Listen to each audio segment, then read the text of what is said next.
Continuing our conversation on families, we want to help expecting parents start a healthy family of their own. The UC Davis Children's Hospital provides plenty of resources, including genetic screenings for expecting mothers. Here to explain more is maternal fetal medicine physician at UC Davis Health. We have Dr. Amelia McLennan.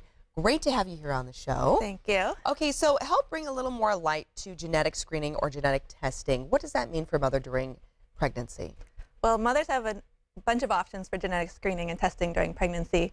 Screening tests involve a risk assessment for determining whether you're high or low risk for certain genetic complications during pregnancy. Okay. And then mothers have the option of having diagnostic testing, which is taking an actual sample from pregnancy to do direct genetic testing on it. Okay, and then what type of tests are there? So there's a basic California state screening program, which is offered to all expectant mothers in California, which gives you a risk assessment for some of the most common chromosome problems. That's things like Down syndrome and other genetic abnormalities. Okay. And then a newer test is something called non-invasive prenatal screening. Sometimes people think of that as the gender test that you can get at about after about 10 weeks of pregnancy, but it's really looking at more than just gender. It's also giving people a pretty accurate risk assessment for common chromosome or genetic abnormalities in pregnancy. Okay, and in what type of situation would a mother be recommended, or would these testing and screenings be offered to a mother? So the additional screening, so basic genetic screening is offered to all pregnant women, at least has been true in my experience. But the additional screening testing options are generally offered to women or families who are at higher risk for genetic abnormalities.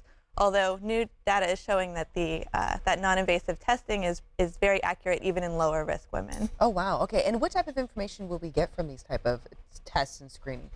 So screening tests really can tell you whether you are at high risk or at low risk for some of the most common genetic abnormalities. So people who have this test usually get a result that tells them either you are high risk, meaning it's recommended to go on and have definitive diagnostic testing, or low risk, meaning you should be reassured that it's very unlikely that your pregnancy is affected with genetic complications. And how can a mom and a dad, how can these parents take this information and find this beneficial? What type of opportunity does this offer the parents?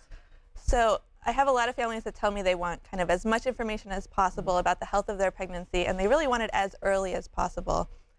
So some of these earlier tests, which include both the screening tests that can be done as early as 10 weeks or less than 3 months of pregnancy, or the earliest possible diagnostic testing, which is a procedure that is performed in the office, and I offer to my patients for definitive testing as early as the first trimester of pregnancy, can really help families have reassurance that the pregnancy is healthy, or to give them really important information about really serious genetic abnormalities that either run in their family or that they're carriers for, or that are new in the current pregnancy. Yeah, and then like you'd mentioned, if there's a history in someone's family line, it might be beneficial to consider these options, especially when you're trying to plan financially and have the proper health care in place for that child as you grow your family. Yes. Excellent. Where can people go for more information? So you can see the website for UC Davis Health for the Children's Hospital, or for the Department of OBGYN. We have more information about genetic testing options and how to retest. Excellent. Thank you so much. Greatly appreciate it. Thank you. And everyone, stick around. A lot more to come right here on Sac and Co right after the break. This segment paid for by UC Davis Children's Hospital.